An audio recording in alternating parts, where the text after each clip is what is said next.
नमो भगवते तस्मै कृष्णाय अद्भुतकर्मणे रूपनाम विभेदेन जगत कीर्ति यो यतः सच्चिदानन्दरूपाय विश्वोत्पत्त्यादिहेतवे तापत्रय विनाशाय श्रीकृष्णाय वयं नुमः।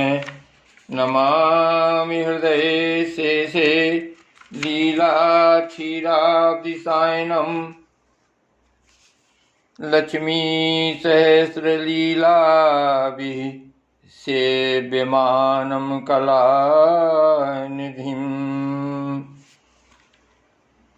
श्रीमद्भागवत महापुराण 12वां स्कंध, पहला अध्याय। राजा परीक्षित ने पूछा, भगवान, यदुवंश शिरोमणि भगवान श्री कृष्ण जब अपने परम धाम पधार गए तब पृथ्वी पर किस वंश का राज्य हुआ तथा अब किसका राज्य होगा? आप कृपा करके मुझे यह बतलाइए। श्री सुखदेव जी ने कहा, प्रिय परीक्षित, मैंने तुम्हें 9वें स्कंद में यह बात बतलाई थी कि जरासंध के पिता बृहद्रथ के वंश में अंतिम राजा होगा पुरंजय अथवा रिपुंजय। उसके मंत्री का नाम होगा सुनक। वह अपने स्वामी को मार डालेगा और अपने पुत्र प्रद्योत को राज सिंहासन पर अभिषिक्त करेगा। प्रद्योत का पुत्र होगा पालक, पालक का विशाख यूप, विशाख यूप का राजक और राजक का पुत्र होगा नंदिवर्धन। प्रद्योत वंश में यही 5 नरपति होंगे। इनकी संज्ञा होगी प्रद्योतन। ये 138 वर्ष तक पृथ्वी का उपभोग करेंगे। इसके पश्चात शिशुनाग नाम का राजा होगा। शिशुनाग का काकवर्ण, उसका क्षेमधर्मा और क्षेमधर्मा का पुत्र होगा क्षेत्रज्ञ। क्षेत्रज्ञ का विदिशार, उसका अजातशत्रु। फिर दर्वक और दर्वक का पुत्र अजय होगा। अजय से नंदिवर्धन और उससे महानंदी का जन्म होगा। शिशुनाग वंश में ये 10 राजा होंगे। ये सब मिलकर कलयुग में 360 वर्ष तक पृथ्वी पर राज करेंगे। प्रिय परीक्षित, महानंदी की शूद्रा पत्नी के गर्भ से नंद नाम का पुत्र होगा। वह बड़ा बलवान होगा। महानंदी महापद्म नामक निधि का अधिपति होगा। इसीलिए लोग उसे महापद्म भी कहेंगे। वह क्षत्रिय राजाओं के विनाश का कारण बनेगा। तभी से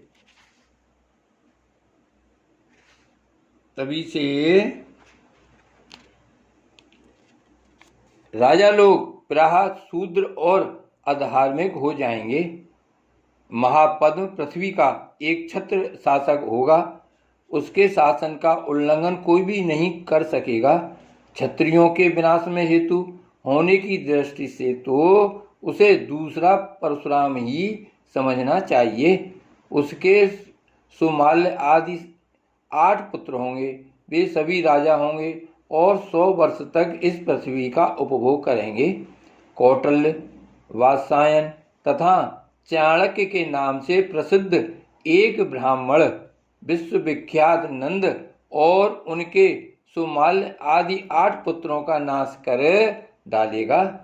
उनका नाश हो जाने पर कलयुग में मौर्यवंशी नरपति पृथ्वी का राज्य करेंगे। वही ब्राह्मण पहले चंद्रगुप्त मौर्य को राजा के पद पर अभिषिक्त करेगा। चंद्रगुप्त का पुत्र होगा वारिसार और वारिसार का अशोक वर्धन। अशोक वर्धन का पुत्र होगा सुयस। सुयस का संगत, संगत का सालिसूक और सालिसूक का सोम शर्मा। सोम शर्मा का शतधन्वा और शतधन्वा का पुत्र बृहद्रथ होगा। कुरुवंश विभूषण परीक्षित। मौर्य वंश के ये 10 नरपति कलयुग में 135 वर्ष तक पृथ्वी का उपभोग करेंगे। बृहद्रथ का सेनापति होगा पुष्पमित्र शुंग। वह अपने स्वामी को मारकर स्वयं राजा बन बैठेगा। पुष्पमित्र का अग्निमित्र और अग्निमित्र का सुजयश्रेष्ठ होगा। सुजयश्रेष्ठ का वसुमित्र, वसुमित्र का भद्रक और भद्रक का पुलिंद, पुलिंद का घोष और घोष का पुत्र होगा वज्रमित्र, वज्रमित्र का भागवत और भागवत का पुत्र होगा देवभूति। शुंग वंश के ये 10 नरपति 112 वर्ष तक पृथ्वी का पालन करेंगे। परीक्षित। शुंगवंशी नरपतियों का राज्यकाल समाप्त होने पर यह पृथ्वी कंडव वंशी नरपतियों के हाथ में चली जाएगी। कंडव वंशी नरपति अपने पूर्ववर्ती राजाओं की अपेक्षा कम गुण वाले होंगे। शुंग वंश का अंतिम नरपति देवभूति बड़ा ही लंपट होगा। उसे उसका मंत्री कर्णवंशी वसुदेव मार डालेगा और अपने बुद्धि बल से स्वयं राज करेगा। वसुदेव का पुत्र होगा भूमित्र, भूमित्र का नारायण और नारायण का सुशर्मा, सुशर्मा बड़ा यशस्वी होगा। कंडव वंश के ये 4 नरपति कांडवायन कहलाएंगे और कलयुग में 335 वर्ष तक पृथ्वी का उपभोग करेंगे। प्रिय परीक्षित। कंडव वंशी सुशर्मा का एक शूद्र सेवक होगा बलि। वह अंध्र जाति का एवं बड़ा दुष्ट होगा। वह सुशर्मा को मारकर कुछ समय तक स्वयं पृथ्वी का राज करेगा। इसके बाद उसका भाई कृष्ण राजा होगा। कृष्ण का पुत्र श्री शांतकर्ण और उसका पौर्णमास होगा। पौर्णमास का लंबोदर और लंबोदर का पुत्र चिबिलक होगा। चिबिलक का मेघस्वाति, मेघस्वाति का अटमान, अटमान का अनिष्टकर्मा, अनिष्टकर्मा का हालेय, हालेय का तलक, तलक का पुरीश भीरु और पुरीश भीरु का पुत्र होगा राजा सुनंदन। परीक्षित। सुनंदन का पुत्र होगा चकोर। चकोर के 8 पुत्र होंगे जो सभी बहुम कहलाएंगे। इनमें सबसे छोटे का नाम होगा शिव स्वाति। वह बड़ा वीर होगा और शत्रुओं का दमन करेगा। शिव स्वाति का गोमती पुत्र और उसका पुत्र होगा पुरीमान। पुरीमान का मेध सिरा, मेध सिरा का शिव स्कंद, शिव स्कंद का यज्ञश्री, यज्ञश्री का विजय और विजय के 2 पुत्र होंगे चंद्रविज्ञ और लोमधी। परीक्षित। ये 30 राजा 456 वर्ष तक पृथ्वी का राज भोगेंगे। परीक्षित। इसके पश्चात अब भृति नगरी के 7 आभीर, 10 गर्दभी और 16 कंक पृथ्वी का राज करेंगे। ये सब के सब बड़े लोभी होंगे। इनके बाद 8 यमन और 14 तुर्क राज करेंगे।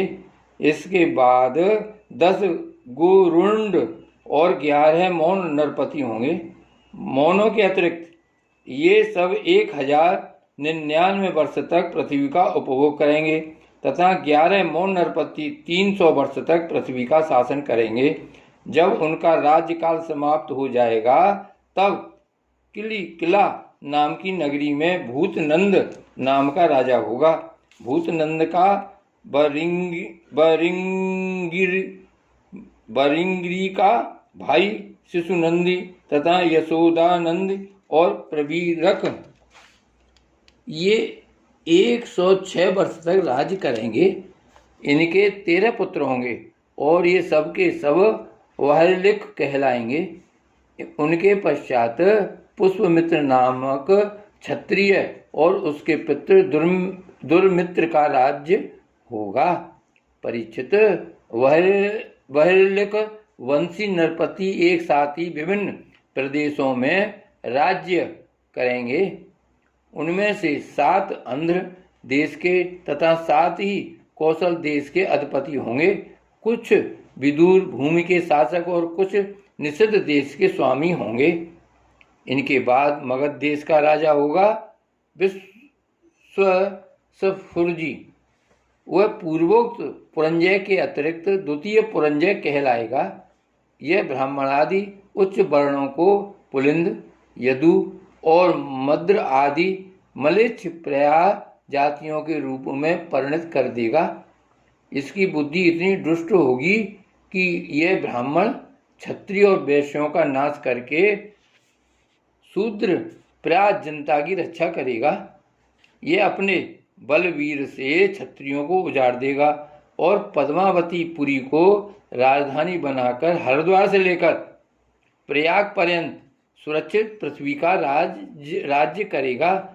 परीक्षित, ज्यों-ज्यों घोर कलयुग आता जाएगा त्यों त्यों सौराष्ट्र, अवंती, आभीर, सूर, अर्बुद और मालव देश के ब्राह्मण गण संस्कार शून्य हो जाएंगे तथा राजा लोग भी शूद्र तुल्य हो जाएंगे। सिंधु तट, चंद्रभागा का तटवर्ती प्रदेश, कौंतीपुरी और काश्मीर मंडल पर प्रायः शूद्रों का संस्कार एवं ब्रह्म तेज से हीन नाम मात्र के द्विजों का और मलेच्छों का राज्य होगा। परीक्षित, ये सब के सब राजा आचार विचार में मलेच्छ प्रया होंगे। ये सब एक ही समय भिन्न भिन्न प्रांतों में राज्य करेंगे। ये सब के सब परले सिरे के झूठे, अधार्मिक और स्वल्प दान करने वाले होंगे। छोटी छोटी बातों को लेकर ही ये क्रोध के मारे आग बबूला हो जाया करेंगे। ये दुष्ट लोग स्त्री, बच्चों, गौओं, ब्राह्मणों को मारने में भी नहीं हिचकेंगे। दूसरे की स्त्री और धन हत्या लेने के लिए ये सर्वदा उत्सुक रहेंगे। न तो इन्हें बढ़ते देर लगेगी और न तो घटते। क्षण में रुष्ट और क्षण में तुष्ट। इनकी शक्ति और आयु थोड़ी होगी। इनमें परंपरागत संस्कार नहीं होंगे। ये अपने कर्तव्य कर्म का पालन नहीं करेंगे। रजोगुण और तमोगुण से अंधे बने रहेंगे। राजा के वेश में वे मलेच्छ ही होंगे। वे लूट खसोट कर अपनी प्रजा का खून चूसेंगे। जब ऐसे लोगों का शासन होगा तो देश की प्रजा में भी वैसे ही स्वभाव, आचरण और भाषण की वृद्धि हो जाएगी। राजा लोग तो उनका शोषण करेंगे ही, वे आपस में भी एक दूसरे को उत्पीड़ित करेंगे और अंततः सब के सब नष्ट हो जाएंगे। श्री भागवत भगवान की जय। श्री वल्लभाधीश की जय। श्री गोवर्धननाथ की जय। श्याम स्वरूप श्री अम्बे महारानी की जय। श्री गोकुलनाथ की जय।